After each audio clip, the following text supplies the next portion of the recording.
been said many times, many ways. Merry Christmas to you. You're here where you should be.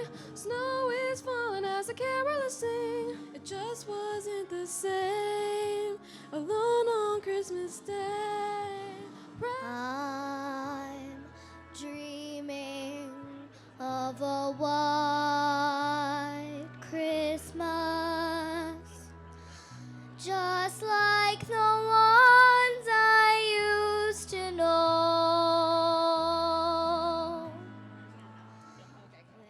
Good morning, everybody. Morning.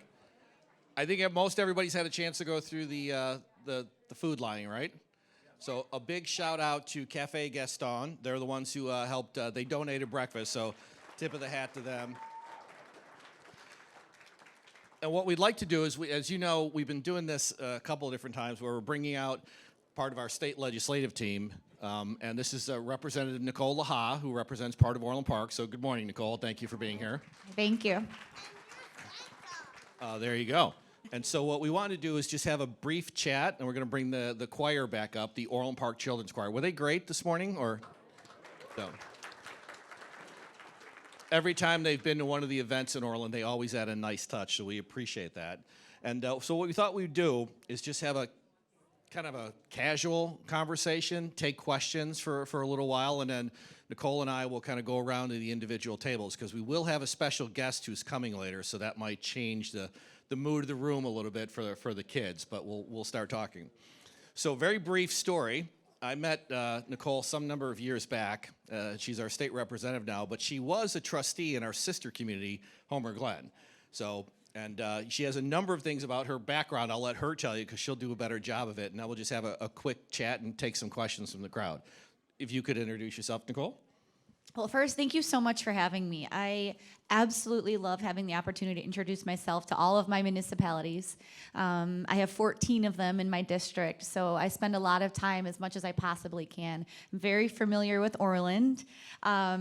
I grew up in Homer Glen, was born in Oak Lawn, and then my mom will tell a funny story about how my dad dragged her out of Oak Lawn and moved her to Homer Glen with gravel roads and blinking red lights. So we've stayed there most of my life, and I absolutely love it. I have 2 kids, Cristiano and Ashlyn, so they come with me to a lot of the things. And you know, like he said, I started on the village board of Homer Glen, which was something that I learned a lot. I learned a lot of how to work with different groups of people to try to get things done, and so that has been very helpful now that I'm in the General Assembly. Do you want me to? Well, yeah. Where do you want me to go with this one? What about the other thing that some people know about? I'm sorry? Oh, your competition history? So I have a habit of finding myself in some unique situations, not always elected officials, but I was honored to serve as Mrs. Illinois in 2022, and then I went on to win Mrs. America. There you go.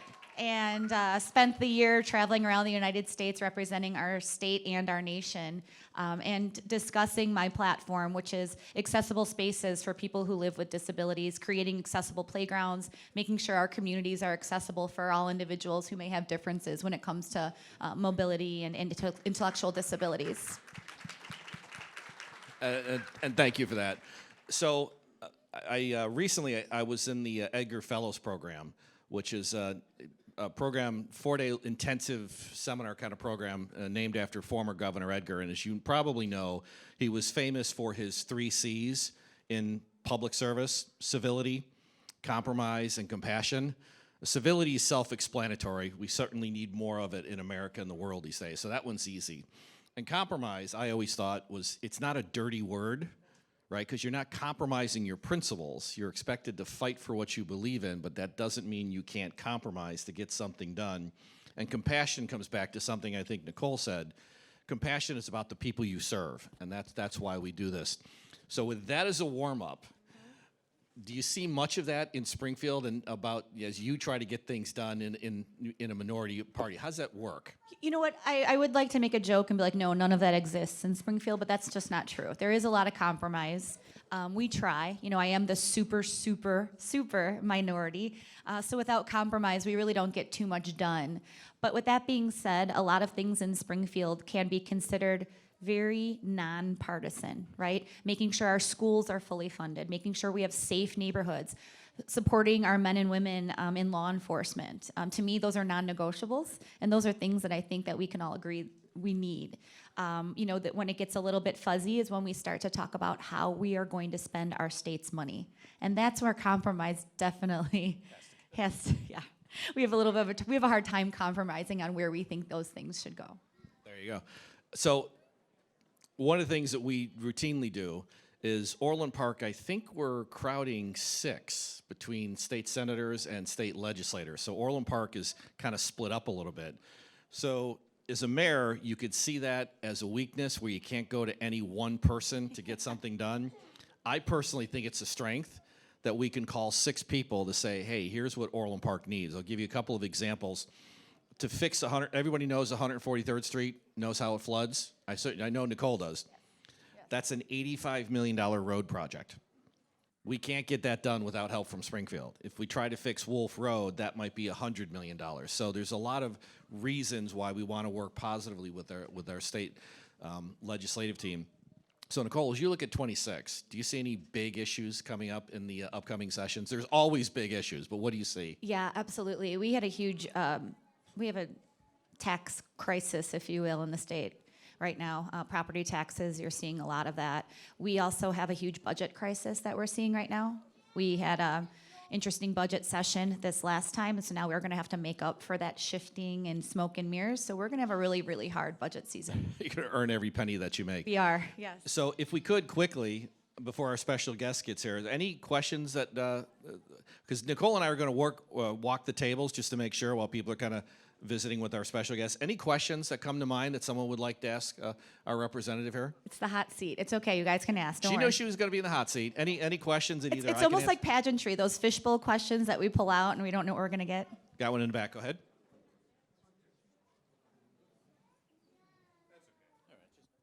Okay, I'll repeat the question. Go ahead.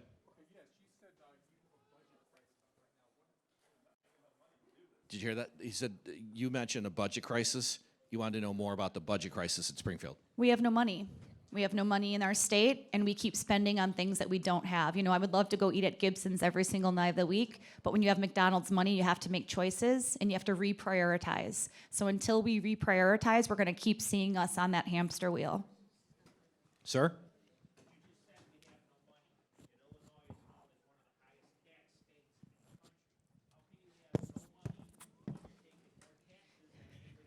Let me rephrase that. There's money. It's just not going to the places that I personally think should be prioritized in our state. Our veterans, our public safety, our most vulnerable, our seniors. That's what I mean by shifting our citizens. Exactly. Any other questions? Good?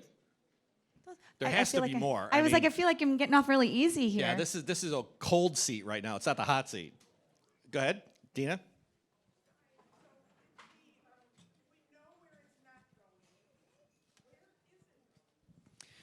Want to repeat the question? She said, if we know where it's not going, where is it going? Well, the budget, as you know, is about 5,000 pages. Yes, that's exactly how I felt too. Even Joey's surprised. And so there are line items, and you can follow where the budget goes. There were, if I'm going to be fair, there were some bright spots in the budget this year. We did have some money going towards education, which is always should be a priority in our state.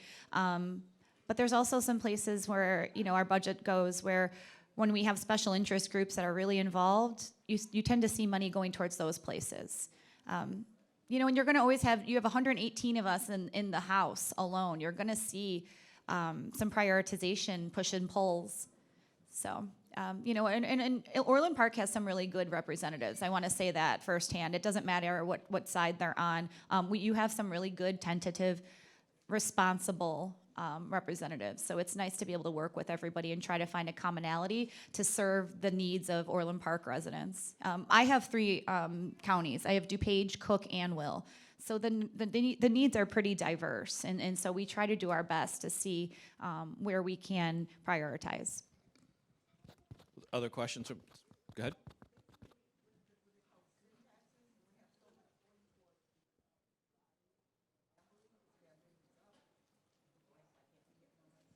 You know, a lot of those taxes. We should repeat the question. Yeah. So she brought up sin taxes with lottery, gambling, things. It's my understanding that a lot of that money goes towards infrastructure, highways, roads. You know, those are important as well. But we definitely can do, I feel personally, this is just my opinion, I do feel we can do a better job reprioritizing. One of the things at Orland Park, we have gaming in Orland Park, right? And it's pretty limited, and it's tied to liquor licenses, and we don't allow flapping signs to say slots. We try to be very limited. Yeah, we try to be very limited. But Orland Park, as the unit of government, we don't get that much money from the gaming taxes at all. It's really not that much of a revenue. For some towns it is, but for Orland Park it's not. And that's a little bit different in some of my other municipalities. You know, I have some municipalities who do pretty well with gaming, and I have others where they're like, we're not even sure if it's worth it anymore. So the cool thing about working at the state level is being really involved with all 14 of my municipalities, trusting that my mayors and the village boards make the decisions that are best for all of you. And I have to say, I have to brag, District 82 has some of the best mayors in the state. Very, very smart, very well informed, and very fair. So give a round of applause to your mayor. Okay, thank you. Thank you. And to pick up on a point Nicole raised, you're always trying to balance considerations, right? I mean, the philosophy I think that works for anybody in the mayor's job is the greatest good for the greatest number, and that never means everybody's happy. It never means that your policy is perfect. You know, you want A, I want B, et cetera. And so it's always a balancing act. And then what we've been trying to do is make sure that we stay in touch with our state legislators, and so they understand what we're hearing so that they get a view of what it looks and feels like and how a given policy in Springfield impacts, you know, Orland Park.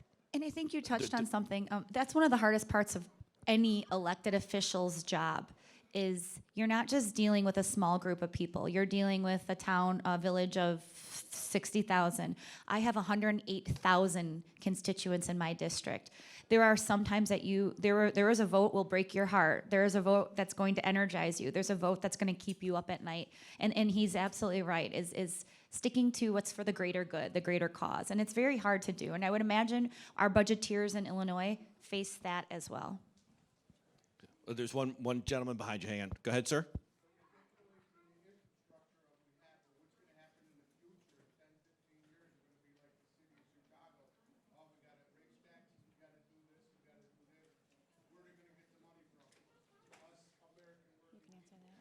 It's a great. I'll repeat the question. I think as best I can, which is if you're not putting the money in the infrastructure, what happens in 10 or 15 years down the road when all of a sudden the infrastructure decays? I don't know if anybody around here is. Roads tend not to last forever, not in this climate. Illinois is one of the worst states in the union in combination of soil conditions and weather for long-term health of roadways. It just is. And so that means a lot of money. So it's a great question, and it goes back from my chair as a mayor of balance. What do you put into your community knowing full well you've got to fix a road in 10 or 15 years? Hang on one second. I don't know if you want to. Yeah, you know, I saw this in Homer Glen. we did. We see this in Homer Glen. I think infrastructure is always going to be something that we're going to need to plan for. It's just, it should just be a priority. And Illinois does do that. They really do. Our highway department, our IDOT, you know, they really try to. But you're absolutely correct. You said it, and I don't know if you heard it. Where is the money going to come from? You're absolutely right. It's going to come from somewhere, and we want to make sure, at least I want to make sure it's not coming from your hard-earned money and to go to things that are. Yeah, government, unfortunately, I've learned after 32 years of being on the village board, government can be expensive. So there's a young man in the back. Does he have a question? Oh, I see your hand. Who is the special guest? Oh, there you go. It's not me. So it's not apparently me, so talking don't worry. about roads and taxation and the greatest good for the greatest number is not interesting to this young man. All right, well, we'll have to fix that. Well, I think our special guest Thank you. is getting close. So why don't we take one more question, and then we'll have the children's choir come back up. Okay, go ahead. Senator Mayor, it's not so much of a question than just a comment. I'd like to personally thank both of you for your advocacy for the individuals with intellectual disabilities, both in the city and the towns around here. I know that you both fight and you care very much about those most vulnerable in our society. So thank you both very much for that. Thank you. I appreciate Well, wait, don't let the microphone go. Tony, could you introduce yourself, please, and tell us about your organization briefly? Sure.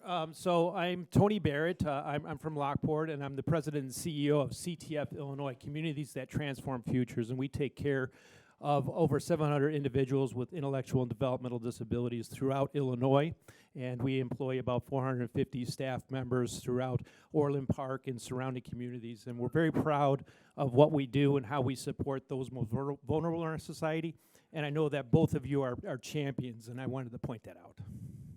And thank you. Go ahead. I want to say personally, when I first came to the General Assembly, you're expected to know a lot about a lot. Energy, gaming, taxation. There was one thing that I knew when I got to the General Assembly, and that was that I was going to fight for individuals that need our help. And I get emotional because we need to pay our staff more, we need to pay for our facilities more, and we need to make sure we're prioritizing the people who do the jobs that a lot of people don't want to do. So from the bottom of my heart, and a mother of a child that has different needs, thank you for what you do in our state, and I look forward to working with more and more of your organizations to strengthen those support systems. Yeah. I think that Tony does a great job, but his location off 183rd and LaGrange, they were gracious enough to give a short-term lease to the Secretary of State. So when you go down to the new Secretary of State facility, it's CTF help us coordinate that. I do also want to say in this room, before we take our last question, we have two sides of the aisle, and that's interesting in itself, but I'm the only woman on our side of the aisle that has young school-aged children in the General Assembly.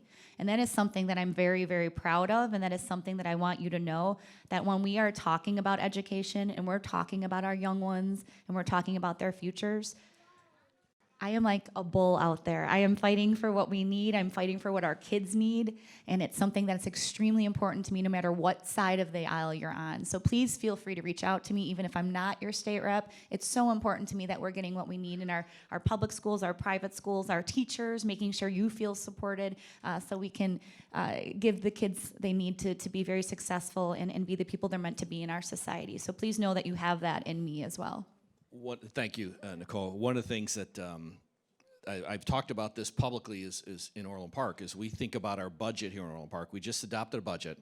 We think it's a very good budget for all the things that we want to accomplish, back to the points that were raised earlier.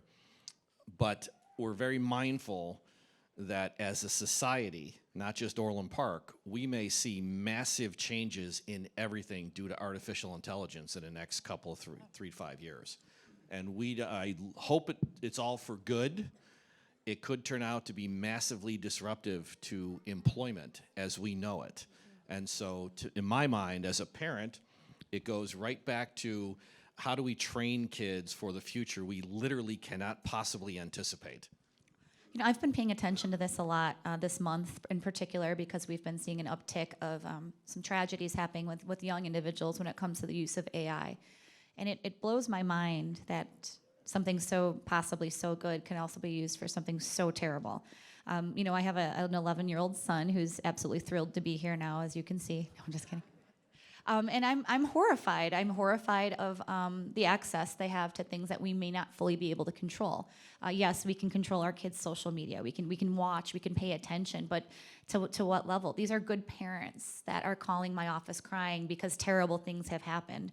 So you're good parents. We can't, keep our eye on everything. But it's definitely something that I'm learning more about, because I want to just be honest with you. I'm not really fully sure how it all works. I'm not. It's kind of scary, if I'm going to be completely transparent here.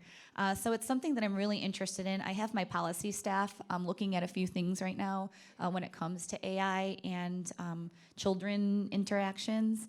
And I look forward to see what they teach me. In the General Assembly, we're constantly learning. We should be, at least. Please keep doing that. So, all right. What we'll do is we're gonna one more question, and then we'll have the children's choir come back up. Go ahead, sir. Thanks. This question for both of you, if you guys don't mind. Are you guys looking up different states? I'm talking about state levels, to do a lesson learned, reverse engineering, what other states doing.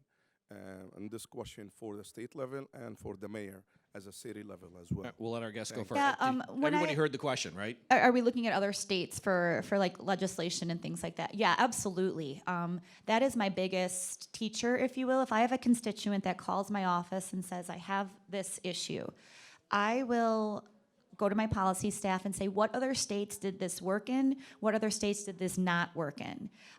For example, dignity and pay was the bill that we passed this year, which allows individuals with intellectual and physical disabilities to just get equal pay at their job. There are multiple states that are just starting to do this. So when you look at Colorado, when you look at Maine, when you look at Washington, these are states that have adopted it. What issues have they run into? So yeah, I not every demographic is very similar and diverse as Illinois, but it's a really good starting point to educate yourself to maybe see the trend, because sometimes there are some really, really good bills that have unintended consequences, and that's when we would want to maybe put a trailer or we want to amend the bill. And so yeah, constantly learning from other states of how they succeed and how they fail is definitely a tool I use. And for Orland Park, and I'll be quick about the answer, constantly.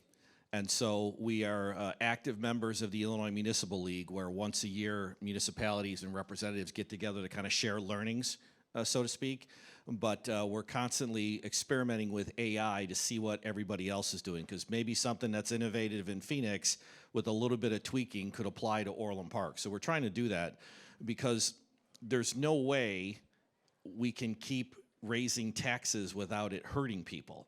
So we're very mindful every day. The staff have already gotten old in their ears, harping on, and what are you doing to be more efficient next year than you were this year for any given part of service? So for us in Orland, and it sounds like for Nicole with the state, yeah, you have to look across other units of government to make sure you're doing the best you can. So we're doing that. And also, I just want to say I'm fighting for Orland and all of my mayors, when it comes to funding, so they don't have to make those heartbreaking decisions to raise taxes, LGDF, making sure they get the funding that they deserve from the states. That's really important that they have state legislators that are actually fighting for them, because that directly impacts all of you, and our mayors have to make some really heartbreaking decisions sometimes, and that's not lost on me. So you have a friend in Springfield, too. Yeah, we thank you. We have a phrase, which is one tax bill, same taxpayer, even though you've got multiple layers of government. So the states, has their taxation, we have our taxation, and we're pretty mindful of that because you don't want to be, as a town, we're heavily dependent on shopping. We don't want to be uncompetitive. I'll use that word. So you can't just keep taking it from sales tax. You don't want to make it where everybody's eyeballs are bleeding from local property taxes. So we try to be very balanced on that one, but that's a good question. So why don't we, Nicole and I are going to continue to walk around. We'd love to take some more questions, but are they ready? Should we do another couple of numbers? We good? It's time. All right. You guys don't mind if we shift over to the kids singing again, right? Kind of help bring in that special guest? All right. Thank you. Thank Nicole. you so much, Thank you. everybody. Thank you. Dashing through the snow in a one-horse open sleigh. O'er the fields we go, laughing all the way. Bells on bobtails ring, making spirits bright. What fun it is to ride and sing a sleighing song tonight. Oh, jingle bells, jingle all the way. Oh, what fun it is to ride in a one-horse open sleigh. Hey, jingle bells, jingle all the way. Oh, what fun it is to ride in a one-horse open sleigh. A day or two ago, I thought I'd take a ride, and soon Miss Fanny Bright was seated by my side. The horse was lean and lank, misfortune seemed his lot. We got into a drifted bank, and then we got upset. Oh, jingle bells, jingle all the way. Oh, what fun it is to ride in a one-horse open sleigh. Hey, jingle bells,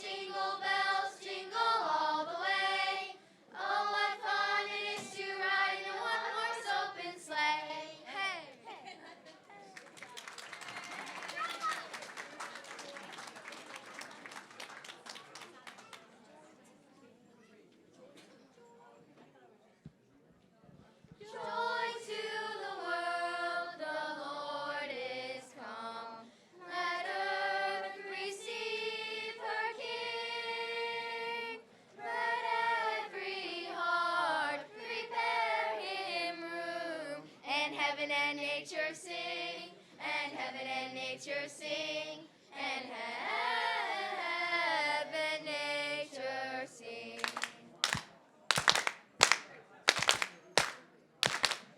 Joy to the world, the snow of your rings.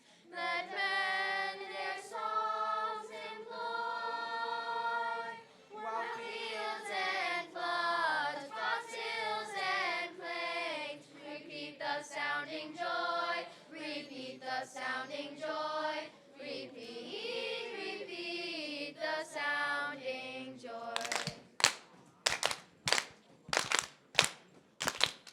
He rules the world with truth and grace, and makes the nations prove the glories of his righteousness, and wonders of his love, and wonders of his love, and wonders of his love.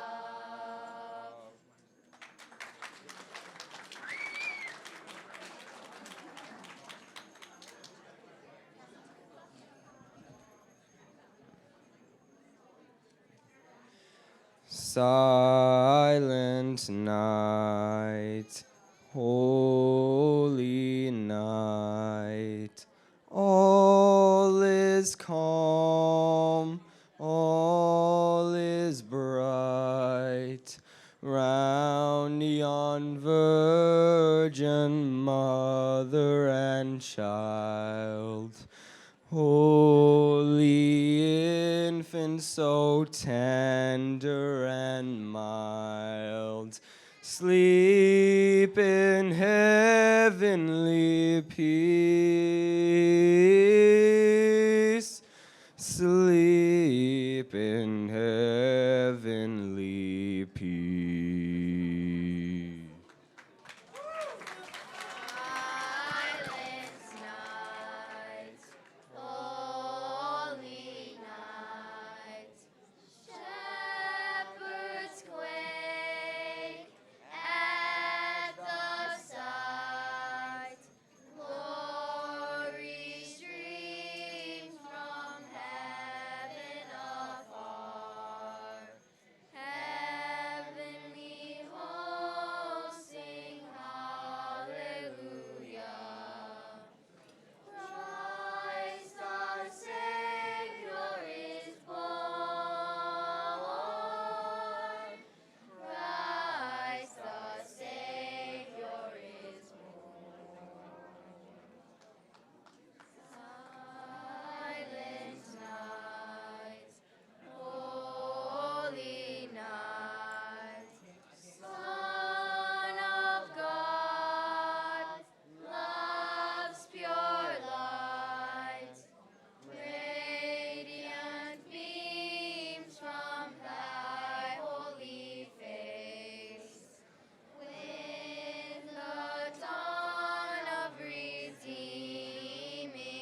Santa came to say, Ho, ho, ho! Rudolph, with your nose so bright, won't you guide my sleigh tonight?